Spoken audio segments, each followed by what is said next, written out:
Yeah, Cameron Carter-Vickers is out for the game, so he'll be okay for the weekend. We're pretty sure, but just felt something in the last game, so no need to risk him.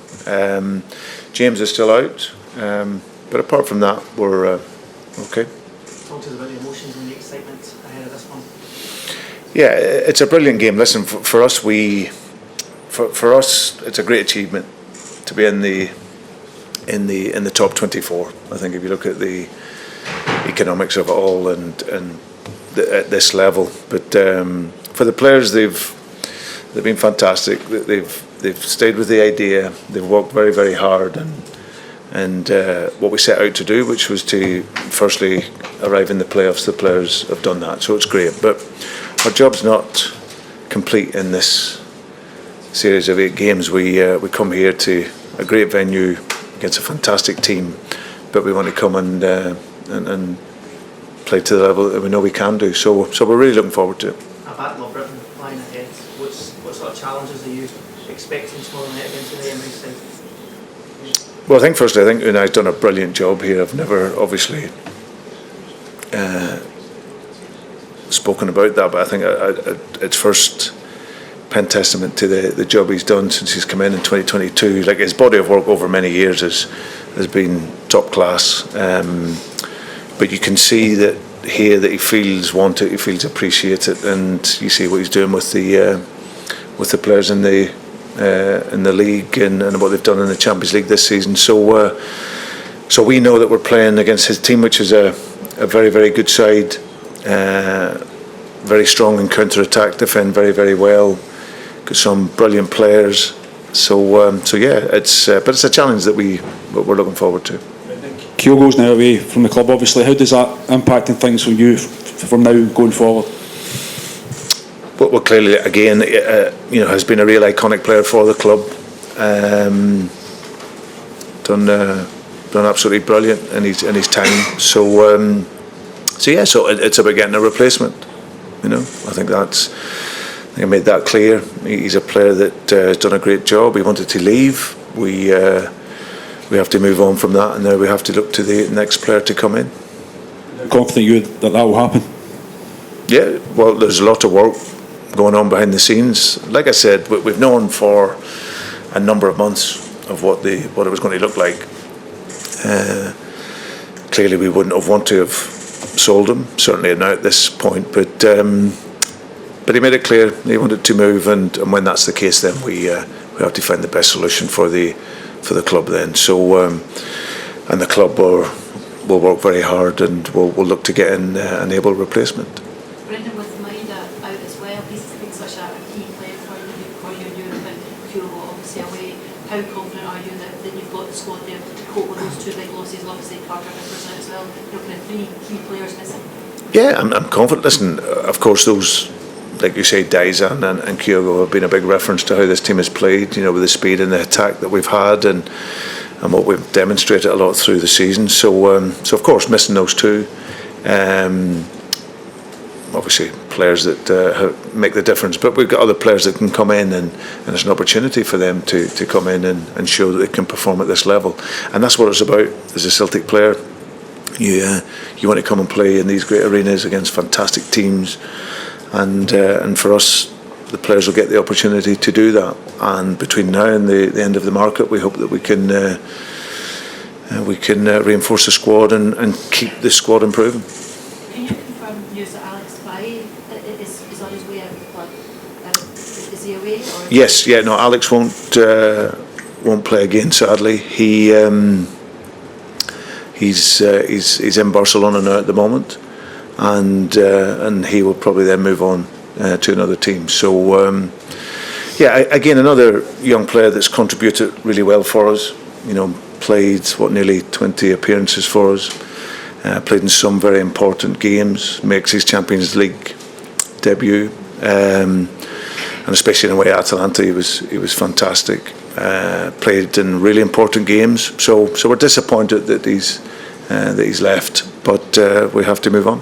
Does that potentially speed up a move for Kieran Tierney if that was to happen in January maybe? Ideally it would, but he's still, at this moment, still an Arsenal player. So I think we're agreed that will definitely take place in the summer. If we can do it beforehand, then great. Brendan, Youri Tielemans is a player you knew pretty well. Are you looking forward to coming up against him again? Yeah, he was absolutely brilliant for me. Youri was a young player that we spent a lot of money on bringing him to Leicester, and I'm so pleased to see how he's done here. I think you have certain players in your squads. He'd be very much like Callum for me, where he was sort of a coach on the pitch for me. His view of the game was absolutely first class, and even as a really, really young player, just a real top player in his mentality, his attitude. And then we were lucky to share a really special moment and winning the FA Cup for Leicester for the first time when he scored a brilliant goal. So he's so pleased to see him here now and seeing his influence, because obviously when he first came in, there's other good players, and he's obviously trying to work his way into a new club. But when I see him now play, he's very much a leader on the pitch for Aston Villa. Just how he plays the game, how he organises the players around him, and a really, really good guy who's a top professional. Brendan, tomorrow night's going to be new for everyone with this new format. How do you approach the game? Is it the kind of game, given that you've already qualified, that you go all out for 3 points at any cost to try and climb the table and perhaps give yourself a more favourable draw, or will it be a more measured away performance like we've seen from you this season, because a point could go a long way as well? Yeah, listen, it's like what we've done in a lot of our games. We set out to win the game. There'll be moments when we have to adapt in the game, of course, to their qualities and how we defend. But certainly then when we have the ball, we want to be able to play well, and we want to, because the better we are in attack, then the less you have to defend in the game. So for us, it's always about the balance in our game. We set out to want to go and win the game, and we'll look to attack the game. And as I said, our job is done in terms of getting to into the 24, but it's certainly not complete. And this is the last of the group stage games, and we come here. It's a beautiful pitch. It's a great arena, so we want to come and play to the best level that we can. Do you think you'll be looking elsewhere tomorrow night? Is it the kind of thing No. to see? Not just focus on the game and then see what you've got full time. Well, to be honest, it will very, very, very difficult to do anything other than concentrate on the game. I won't have a telly in my pocket or anything. So I think if you're at home watching and all those games and scores, I think it'll be great view, and all the teams playing at the same time and all the various permutations. But us as football managers and coaches will be focused on the game.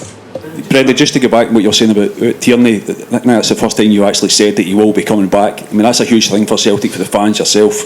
Can you talk to us a little bit about that, about getting that over the line for the summer, and do you think there is a chance it can happen this month? I don't know. I think that, like I said, we prepared that for the summer. And I don't want to speak too much on it, with the greatest respect, because he's not a Celtic player here now with us. But if we were able to do it, of course, we would like to do that. But that's out of our control at this moment in time. Brendan, we sometimes get the feeling that Scottish football is kind of looked down on a wee bit or questioned in England. Is a game like tomorrow night a chance to prove the quality that your own team has and the game in general in the SPFL? No, listen, I think that the Premier League is the most competitive league in the world. It's where lots of top players are, lots of top managers are, but it's not the only league in the world. I think that there was options for me to stay in the Premier League. My choice was to go to Scotland, to Celtic, and I'm so happy that I did. You have, okay, the competition might not be the same as what it is in the Premier League, but there's not many teams in the Premier League that rival the pressure that comes with managing a Celtic or Rangers for that matter. So, but there's always an opportunity, whether you're playing in England or playing in Italy or France, wherever you're playing. There's always the opportunity for you to show your qualities as a team and as a club. Craig. Brendan, you've just spoken about Youri Tielemans, obviously, but there's John McGinn as well at Aston Villa, somebody you know very well. What do you make of his progress, the way he's been in the past few years, since obviously Celtic were connected with him before? Yeah, I was very keen in taking John to Celtic, but listen, it's the move has worked out brilliant for me. Obviously, joined Steve at the time, and they were in the Championship, but he was coming to a massive club, a great club, and they then got themselves out of the Championship, and he's really thrived in the environment here, and now so pleased for him, because like I said, it was the Celtic move was nearly there, but he's come down to England, and he's been absolutely brilliant for Aston Villa. So I see he's just back fit, so he may play a part in the game tomorrow, but he's been a real instrumental player from what I see on the pitch, and obviously off the pitch he's got strong character, and I'm sure he's really influenced the club. Brendan, you mentioned a little bit about the job that Unai's done here. What's it been like taking him on as a manager? What's the kind of challenges of taking on one of his teams? He was very complimentary about yourself and Celtic earlier. What's the challenges? Yeah, the PSG challenge was difficult, and then obviously we faced it when he was at Arsenal, and obviously when he was here at Aston Villa. So now listen, his teams are super organised. Again, I can't praise him enough, because you know this is a top class manager, managed over 1,000 games already in his career. Came obviously to England, to Arsenal, and it was a difficult moment for him. People maybe question him, but you only need to look at his body of work to see he was a top class coach. And then, like I say, had the courage and the bravery then to come back to England. You know, when people tried to mock him and make fun of him and his record and his work, which I found incredible at the time, but it's been brilliant to see him come to here. And like I said, clearly will feel wanted, feels appreciated in his work. You see the work he's done on the pitch with the players. You sense the club is then built around, you know, the various guys in the various positions here at the club, and Monchi, and really top operators in the game. And the club has really grown in his time here. The teams themselves, they're super organised, tactical, you know, always in good discipline. Will press the game at the right moments. Will sit off on a block, and then what they have is really good players in counter-attack that can get through the lines very quickly. So to see him evolve here and see the growth and what he's given Aston Villa has been so impressive. So yeah, I look forward to seeing him. I obviously met him in the PSG days, and obviously with Arsenal when towards the end of his time there, and then obviously here at Aston Villa. So yeah, a good guy who's done some great work at all the clubs he's been at. Brendan, just on the topic of other managers, I was keen to get your thoughts. I know you won't like talking about other managers losing their jobs. No manager will want to, but we saw Stuart Kettlewell resign from Motherwell yesterday, and he cited abuse towards him and his family. I just wanted to hear your thoughts on that as a fellow manager. Yeah, it's never nice. I'd obviously seen that news in the afternoon, and Stuart's a strong character, so it must have been a lot for him to resign from his post. Again, a young guy who's gone into Motherwell and done a very, very good job. So it's sad. It's bad enough when you lose your job in football, but to have to do it for those reasons. And I think for him the priority is what it should be. You know, it's family and football. Your family comes first, and it's obviously disappointing that it's got to a stage where he felt that he didn't want to continue in his work, because he's done some great work at Motherwell.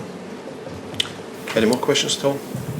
One more. Sorry, two more. Craig, sorry, on you go. And then last one here, please, thanks. It was just very quickly, Brendan, there was a story today linking Celtic with a bid for a Norwegian winger, Sondre Ørjasæter. I think I've said that right. It's better than I would say, but I'm not aware of that. I'm not aware of that at all, Craig. So I don't know. Brendan, it's interesting to hear you say about Unai being, mocked and for his past achievements. I mean, do you think that's been sort of underplayed over the fact that he's actually come back and signed as the doubters, for want of a better phrase? Yeah, I don't think. Well, within football there wasn't doubt, because you only need to look at his, as I said, the body of work over a long period of time. But of course, everything that gets highlighted in our media and press, and in particular in the Premier League, it was I'm sure challenging for him. But there was no doubt he was a top manager. So to see him come here and do the work that he's done, I've been just so happy for him, because you see how the team has played. And I think also you see how the club has really grown. Obviously the new owners have come in and invested heavily in the club, and the club is then able to grow with that, the level of player they have. But for that you still need a top coach, and to maximise what you can get out of them, and I think he's done that. So the journey they were on, get to the Champions League, absolutely great. It's always a challenge when you're having to then mix in the European football with the domestic football, but you just keep developing and growing, and the work that he's done to do that has been absolutely first class. So really pleased for him, and as I said, I can't speak highly enough for the work that he's done here.